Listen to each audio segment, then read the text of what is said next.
Hey everybody, I just want to make a hopefully quick video. It's like 12:30 after midnight on a work night. I worked all day, and then after work I went to my first Friday night magic in over 14 years. I did a booster draft tournament tonight, first one back, and well, I came in second place, so I don't think I did too bad for being gone for 14 years. So just want to kind of show you what I pulled and kind of talk a little bit about it. Maybe give some tips to you if you haven't done a booster draft before. And, first thing was I got a 14-year-old rewards card for my DCI card. And they got a kick out of that. They haven't seen one of these in a long time, so can't flip it over because, yeah, that's all my information. But you guys might get a kick out of it too if you haven't seen an older one like that. So I decided to go red and blue. I just kind of researched the set a little bit before the draft, and obviously I've opened a couple boxes of Throne of Eldraine, so I knew the cards a little bit. So I kind of looked over them a little while I was sorting them out the other night to figure out what I wanted to go for, and I decided to go red and blue. Hindsight, I should have just gone kind of mono red or maybe splashed the blue a little, because the guy that did beat me in the finals went mono red with a splash of black, and it was just unbeatable. I mean, he was way too fast. The blue, I wanted the kind of counter spells. I think I grabbed, So I grabbed a couple of mystical disputes thinking I could do a little permission there, and yeah, it didn't work. These are way too slow when you're facing a kind of faster opponent.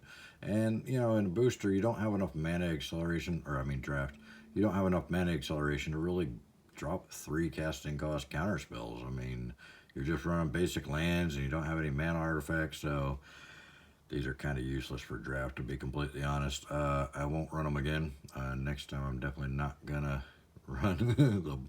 The blue is heavy. I might splash it still because as you can see, I had the Lock Dragon. He was pretty cool. My main kind of concept was I wanted to be able to cycle through the library faster, so I had a lot of stuff that was drawing a card, everything drawing a card capability, and then I had a lot of stuff that went along with that, like this one was a big help. It gave you the fairy token, the flying 1/1 every time you drew your second card that turn.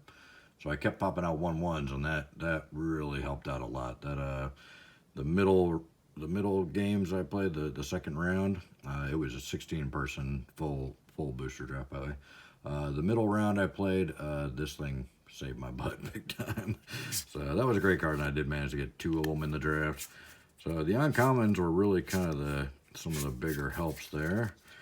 The commons, Ginger Brute. Oh my god, you gotta run these if you're doing booster draft. This thing was awesome. Not only did it help because it gave me pretty well unblockable, because you can only be blocked by creatures with haste if you spend 1 colorless. So he's a 1-drop with haste, and he's 1 colorless. So he just goes over there and pokes him in the eye pretty much every turn.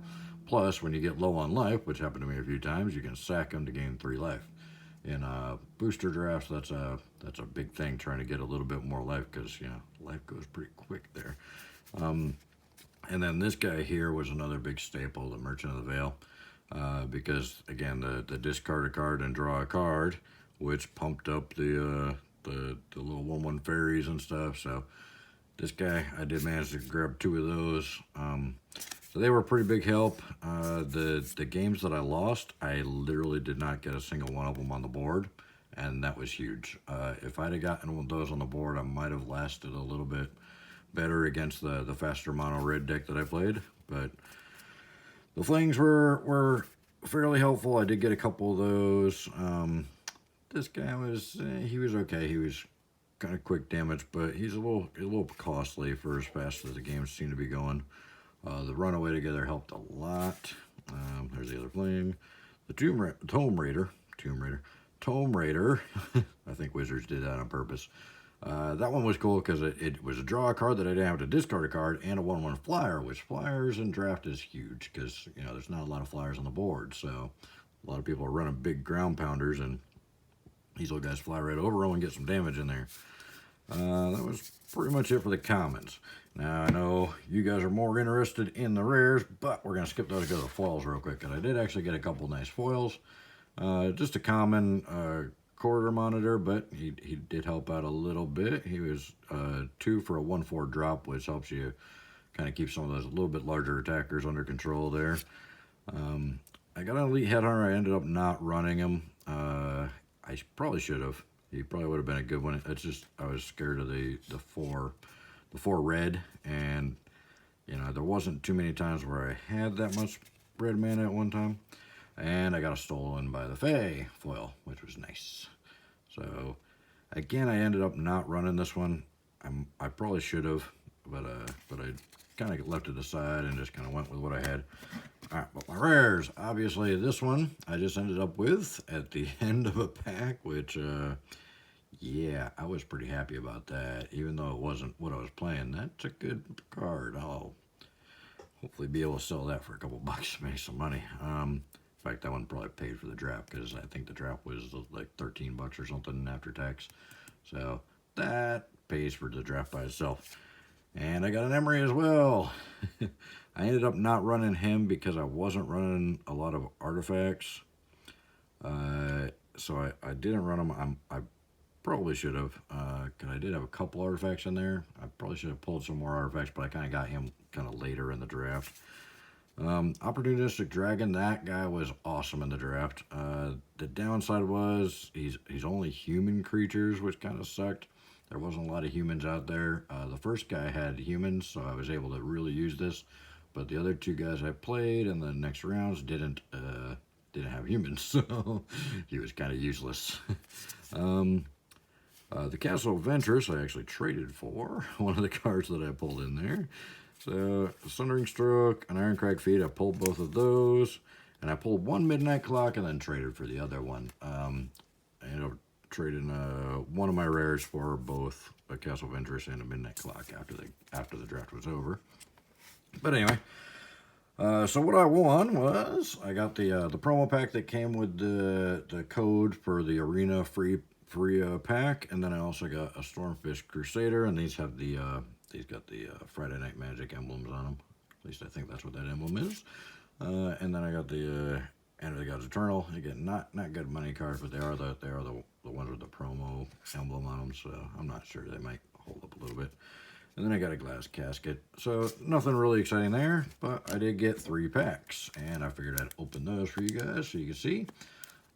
Oh, and a tip, if you haven't done a draft before, or even if you've done drafts before and just hadn't realized it, always take sleeves. I forgot to take some sleeves, so I had to buy a $4 pack of sleeves. But yeah, you always want to take some sleeves with you, and some counters. This set has a lot of tokens and a lot of counters that you're going to need.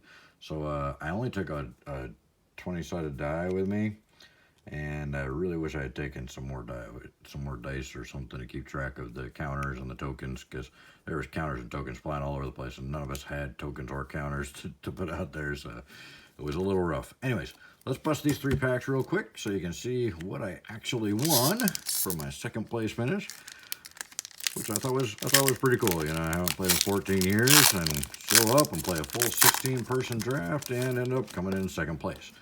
Everybody's pretty stoked about that. All right, so we're gonna skip right past the commons here. Get to our uncommons. We got Giant Opportunity, Fairy Vandal, Rampart Smasher. Yeah, I could have used him in the tournament. That would have been nice. And then Ventress Gargoyle. Ooh, looks like I paid for the tournament a couple times over. That is a foil Fabled Passage in my first pack. Yeah, I'm pretty happy with that. Nice. I'm glad I opened these on camera. Yep. This is actually the second foil Fabled Passage I pulled this week, which is cool. So my other video, I forget which one it was now. I think it was actually the gift box. I pulled one of these. So check that one out too. All right, and then our land and our token. But yeah, that right there. So I've now paid for the tournament 2 times over and had a lot of fun tonight. So if you don't do booster drafts, I highly recommend them. They're such a blast. Everybody's on a level playing field. It's not Mr. Suitcase and his millions of dollars worth of cards just pouncing on everybody that can't afford nice cards, you know. So I've always loved the booster drafts first and foremost. I really don't play standard a lot. I probably will start doing it a little bit more this time. I did a little bit more last time and did pretty decent with it, but again, it was, you know, there's my biggest problem was the younger kids that don't have jobs, so they sat at home all day long researching what all the pros are using in their decks on the tours and stuff, and rebuilding those decks with their allowance money, and just kind of, you know, they just spend a lot more time working on it. But those of us who work full-time jobs don't really have, you know, 12 hours a day to research cards and build decks.